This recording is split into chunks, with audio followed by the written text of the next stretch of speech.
so late with this one. It looked perfect. I mean, on my birthday, they're releasing a death battle with my favorite comic book villain of all time, Magneto, the master of magnetism. Then a day before, shit happens, family stuff, and I got distracted for over a month. So, we're on the cusp of releasing the Boba Fett versus Predator as I'm doing this. But whatever. And even with the extra time, I still neglected to finally go see that Akira movie. I remember a coworker, when I was working at Publix or whatever, lent it to me, but I never bothered, and I still haven't bothered, so I have no idea who this other anime shithead is. But I guess I'm gonna find out. Better late than never, right? Alright. 3, 2, 1, boom.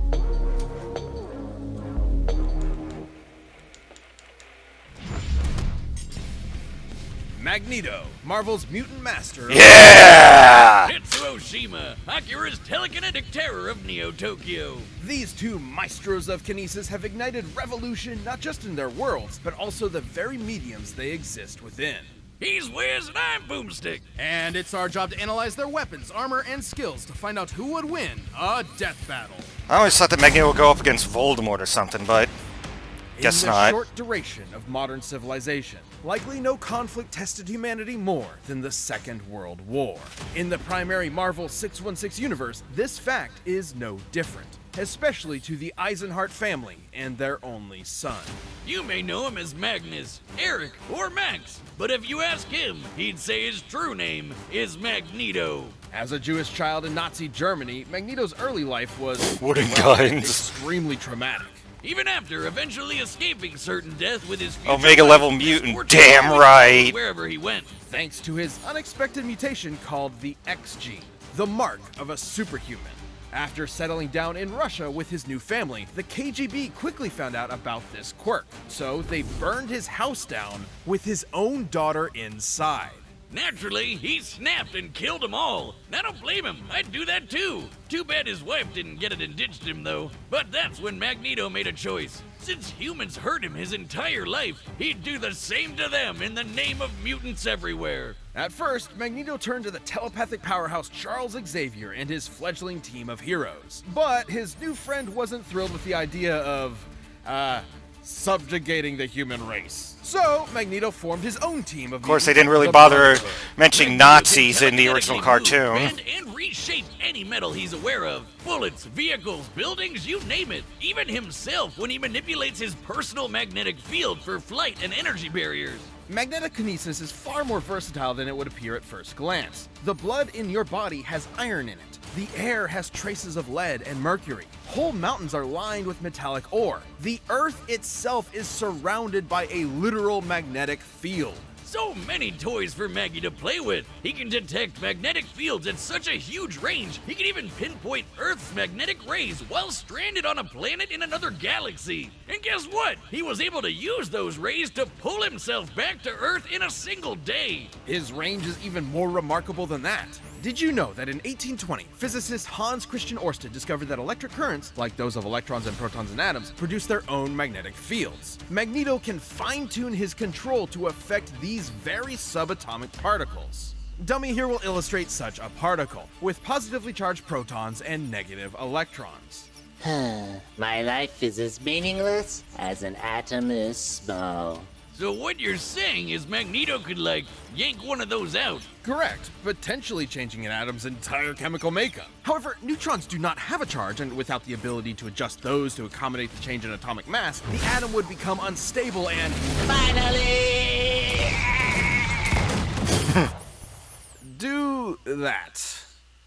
Magneto's violent protest against humankind clashed with Xavier's peaceful reconciliation, not unlike the ideologies taught by Malcolm X and Dr. King, by whom Stan Lee and Jack Kirby were inspired. Magneto would spend most of his career pushing Xavier away to prove his philosophies superior, which meant doing battle with Xavier's school of thought, quite literally.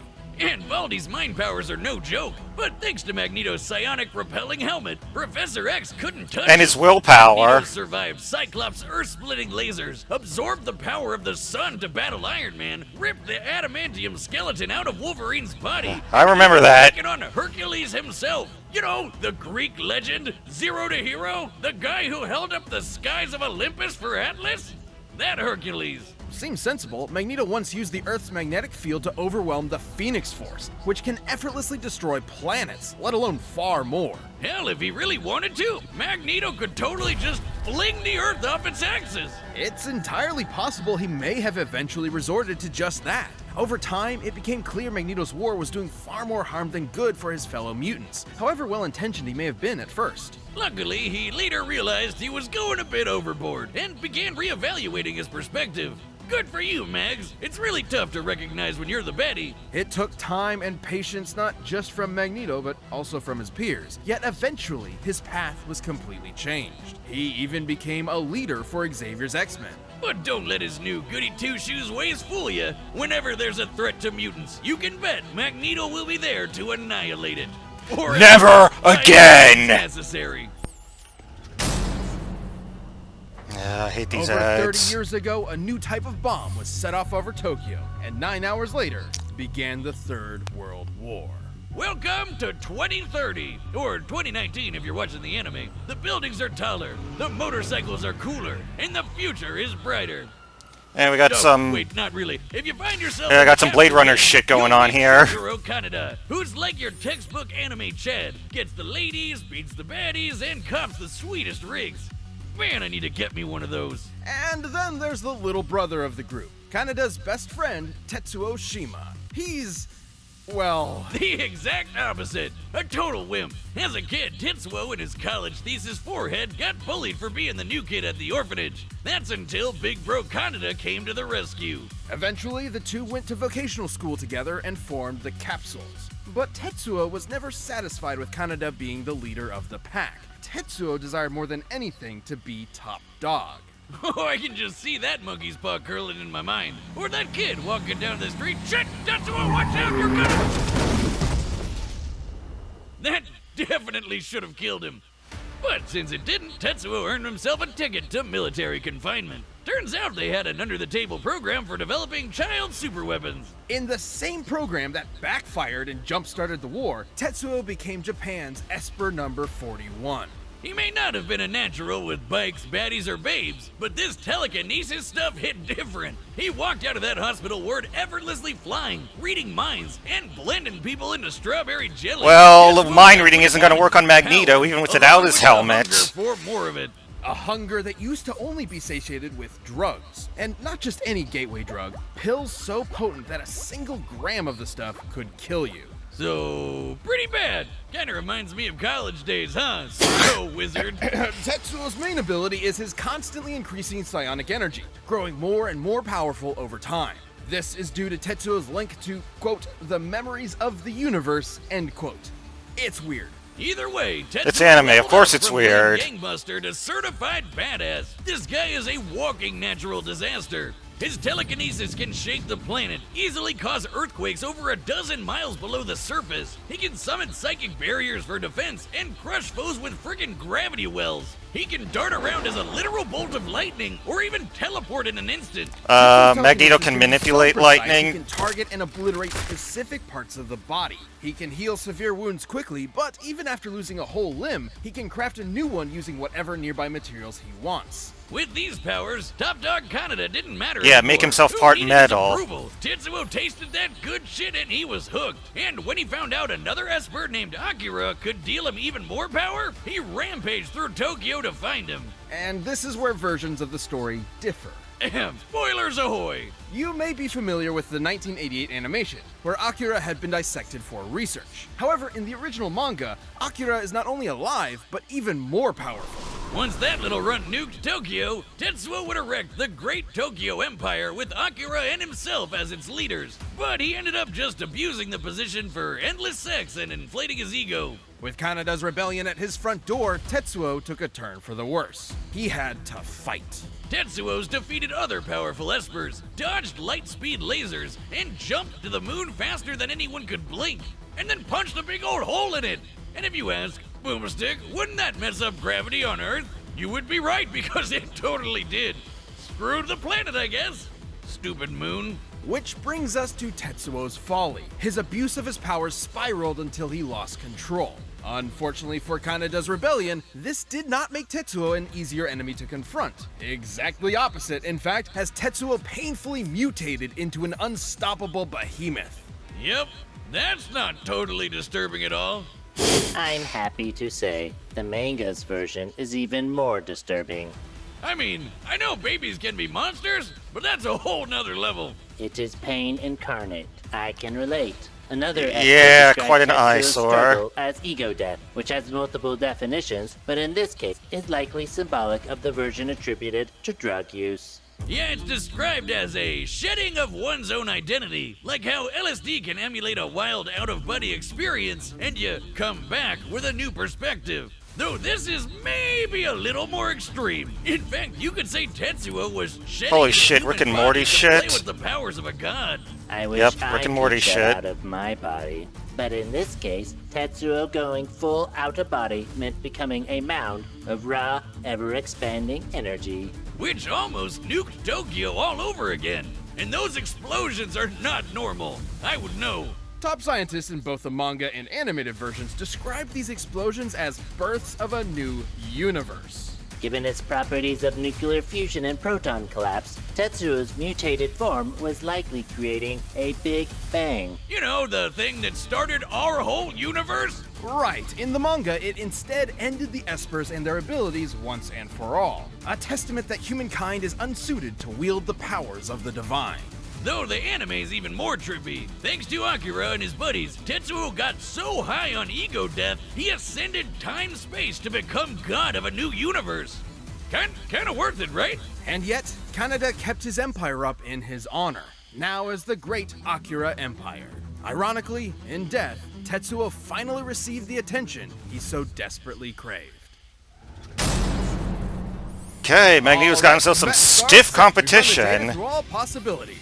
It's time for a death battle! Still rooting for my main man Magneto, though. Come on, Mags. Even in Japan, they fail to recognize our superiority. Oh, I like his Gotcha, voice. Grandpa! You're an Akira turf now!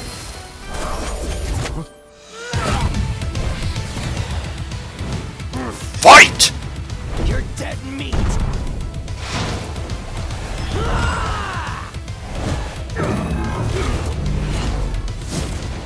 Impudent child!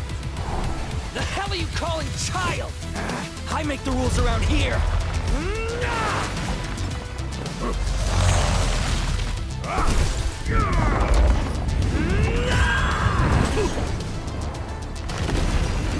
Come on, Mags, don't sell that shit. Wasting my time.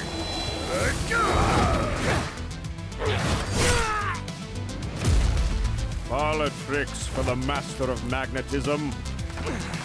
I like his voice here, too.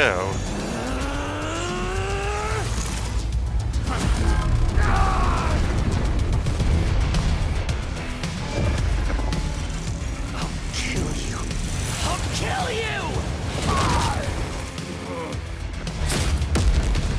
Your history, scumbag!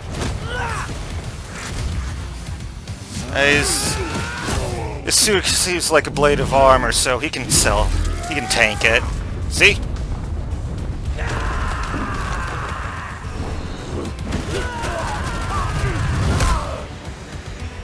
Come on, Mags. Give me at least one win this season.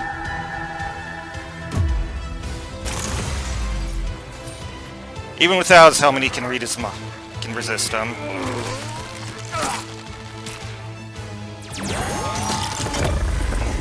I believe I've had enough tantrums to last a lifetime.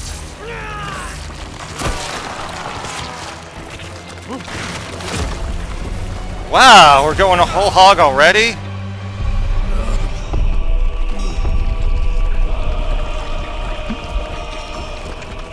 Ew, even the fanimation is disturbing as fuck.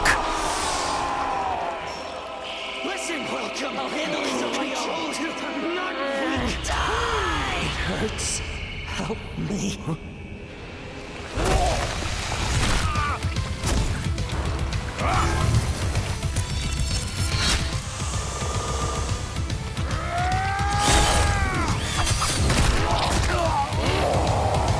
Come on, Mags!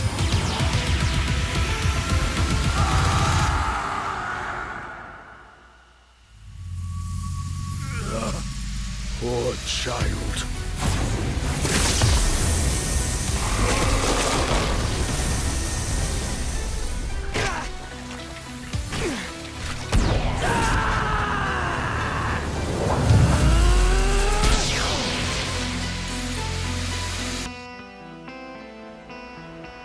Thank you.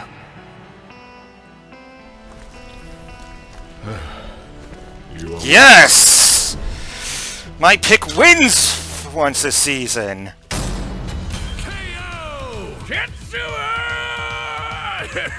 Alright, show us how my man trounced this sucker. Tetsuo's esoteric telekinesis and other bizarre abilities certainly gave Magneto pause, but the Master of Magnetism had greater control over his foe. The numbers don't lie. Tetsuo cratering the moon was insane, but Magneto punched Iron Man with the force of the sun. And while Tetsuo jumped all the way to the moon, Magneto could move across galaxies. Against Tetsuo in his human form, Magneto obviously held a sizable advantage in power and speed. But stats aren't all that matters. With his precise telekinesis, Tetsuo could just target Magneto's organs. GG, right? Yes, but Magneto had similar skills. There are very few substances on Earth that lack any metallic or magnetic component, and Magneto is very creative with his powers. Which he could use to predict Tetsuo's teleportation and even shut down his telekinesis. And his scraps with Xavier prove he could handle Tetsuo's messing with his head. The biggest challenge for Magneto was when Tetsuo's gross mutated power came into play. Especially given how the detonations from this form were compared to that of a Big Bang. Although the authenticity of that observation is questionable. In truth, the Big Bang was a sudden expansion of matter on a universal scale, whereas Tetsuo's explosions are more akin to nuclear blasts, clearly intentional given the post-war symbolism of the Akira story. The whole creating an alternate universe bit wasn't even part of the original material, so we can't exactly call it canon. But let's just say the comparison wasn't superfluous. Let's say Tetsuo did in fact cause a Big Bang capable of creating or destroying an entire universe, alternate or otherwise. Turns out Magneto had the tools to stop that too. Helmet Head could overpower Hercules, who was strong enough to hold up the skies of Olympus, which is literally heaven and an alternate universe. This doesn't necessarily mean Magneto could easily destroy a universe with a snap of his fingers, but it does prove he can match a similar level of power. And context is everything. Tetsuo's Big Bang eruption specifically exhibited proton collapse, meaning its atomic structure is an unstable mess of neutrons and electrons. And Magneto has detected and commanded unstable electrons before. This means Magneto had every means available to take control over this Big Bang. Damn, and I thought he could just move some metal around. It's like the question posed by some of the greatest prophets of our time. Fucking magnets. How do they even work? Magneto's astonishing power and Probably the intelligent control best over all things riff on that magnetic line. triumphed in the end. Tetsuo pushed his luck, but didn't have the metal to pull off the win. The winner is Magneto. Yeah! And I already know who comes next, so I'm Thank just you gonna for cut it watching this here. episode. Damn! Finally! My preferred combatant pulls out a win.